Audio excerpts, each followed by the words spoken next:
And our question of the day is seen, therefore, through the filter of friends. I've seen this on Twitter time after time after time. The episode, I think it's the one with the cop, actually, where they're trying to get a sofa up the stairwell, and it's pivot, pivot, pivot. And there's a heated debate on Wall Street about this right now, Alex. Is the Fed going to pivot? Are we seeing early signs of that? I have to say the Fed speak certainly doesn't speak to it, but maybe the data does. I don't know. What do you think?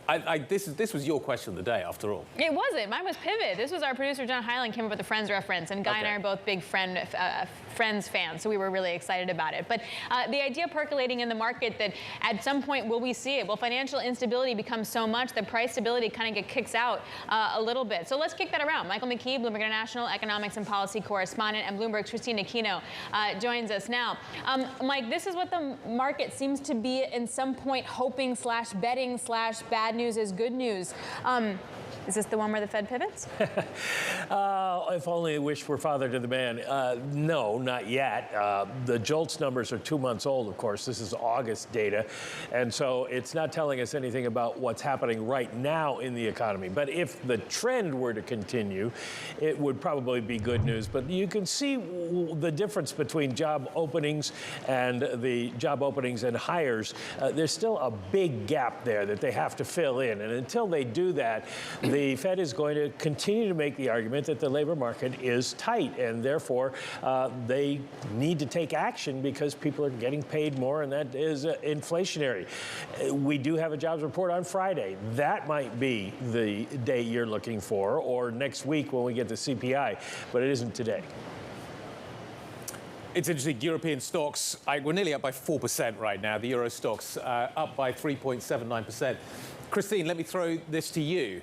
Is this the one where the Fed pivots, or is this the one where the Australians basically end up looking like they're out of whack with everybody else? Because the 25 bips from the RBA overnight does look inconsistent with the message we're getting from other central banks. Well, look, say what you will about the Australians, but a lot of the time, maybe tell me later, but a lot of the time they have proven to be quite the bellwether for global trends, right? And that is because Australia is a small, open economy. They are exposed to what's happening in global growth, global inflation, but then also with an eye on China, which is their biggest trading partner. And so it is actually representative of a lot of the cross currents in what's happening globally. And, you know, the Fed in the U.S. economy is one thing, but as far as kind of being a representative of the impact globally of what we're seeing in the U.S., Australia is actually a really good representative. And so I wouldn't be surprised if we kind of see some version of various central banks starting to consider thinking about pivoting, maybe not actually pivoting, but at least going the way of Australia in starting that thought process now. Well, and then also to that point, pivoting doesn't mean necessarily stop hiking or cutting, which is, I feel like, what a pivot represented for the market, say, 3 months ago. It feels like now pivoting just means like no longer 75 bips of a hike in one meeting. Like we're back to 50, maybe 25, Kristine. Absolutely, Alex. And I think that is the nuance that's important to note in the message from the RBA overnight as well, is that they're not in any shape or form stopping the hiking cycle. They're just kind of thinking about maybe smaller increments moving forward as they kind of figure out how what they've done so far is working its way through the economy. And I would say the same thing of the Fed as well, as far as market expectations go, right? I mean, it's not that the markets are stopping those expectations, those bets for the Fed rate to rise. It's just that maybe it's a little lower of a peak, or maybe earlier of a peak. I mean, at the moment, I think we're seeing less of a peak now around March 2023. And so that would be where you watch the nuance in terms of changing market expectations as far as the Fed action goes. Mike, I hear what you're saying about the JOLTS number being a rearview mirror number, but if the labor market is front and center, the market is taking this as being a negative for the U.S. economy. There are signs that the labor market is starting to cool off, and that would be a big piece in the puzzle if we were to think about what it would take for the Fed to form a fully sort of complete picture of wanting to change policy, or not change policy, but slow policy. If we get a big, what would it take on Friday to be consistent with that JOLTS number, and what would it take for the Fed to react to that Friday week number? I think if you got 260, 265, which is the Bloomberg consensus forecast, that tells the Fed that hiring is slowing down. If we should see a rise in the unemployment rate, that would also be part of that picture. And then the Fed may start to reconsider. But remember, they only a month ago put out the message that they're going another 125 basis points this year. And so they're probably not going to want to reverse very quickly unless the data tell them that things are all clear. If we got a really bad jobs report, the Fed probably would back off, and you'd start hearing that in their speeches. But then the inflation number is going to be the all-important one. One big difference between us and Australia is we have 8% inflation. Europe has 9% to 10% inflation. Australia is at 6%. When 6% inflation is actually good. There you go.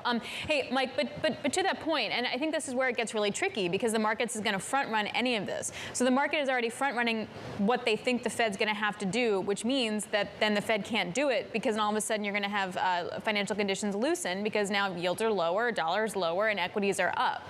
Well, I don't want to be too snarky, but if we got a 500,000, jobs report on Friday, hold my beer. You know, the market will change its mind again. The markets are going up and down quite a bit based on the individual data points. They're trying to put together a whole picture. The Fed's trying to put together a whole picture. If you're trading, you've got to do something now. The Fed doesn't have to do anything until November 2nd.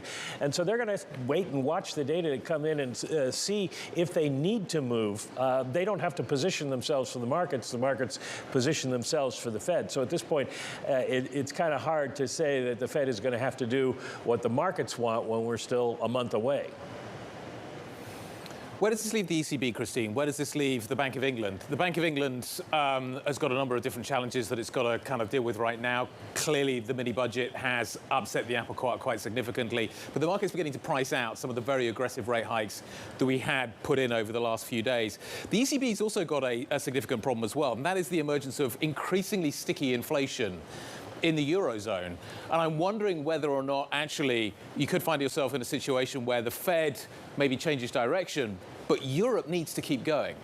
Yeah, well, that is quite the dilemma for the ECB, isn't it, Guy? Because at the same time, I mean, you're absolutely right. They are dealing with more sticky inflation, higher levels of absolute levels of inflation. But also there's the fragmentation issue that Christine Lagarde and her colleagues are very, very worried about, as we can tell from their actions over the summer. And that's something that it seems is quite a big priority for them. While inflation, yes, is kind of the bigger counterweight to all of this at the moment, I could see the balance easily shifting to thinking about the impacts of fragmentation and also how the weaker links in the Eurozone will react to all of this. Alex, I think she speaks at the top of the next hour as well, so I think this could be fascinating to hear what she has to say. I think she's down in Cyprus, so maybe we'll get an update from Lagarde shortly. Yeah, wouldn't that be nice?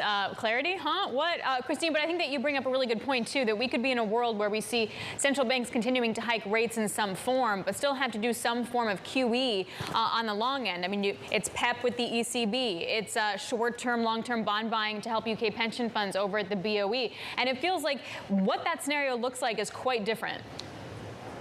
Absolutely, Alex. And, you know, I think the worry with that sort of strategy is, again, kind of deploying tighter monetary policy via rates on the one hand, but then almost kind of destroying your own case by doing the QE on the other hand. And so it really is a question for policymakers to ponder, and I'm sure they are at the moment, is where does it actually leave monetary policy net-net? And does that actually achieve the goal of tightening financial conditions enough so that your inflation level comes down without harming growth too much? I mean, it's a very tricky balance. I'm not sure that anyone's got it exactly correct, but something for us all to watch.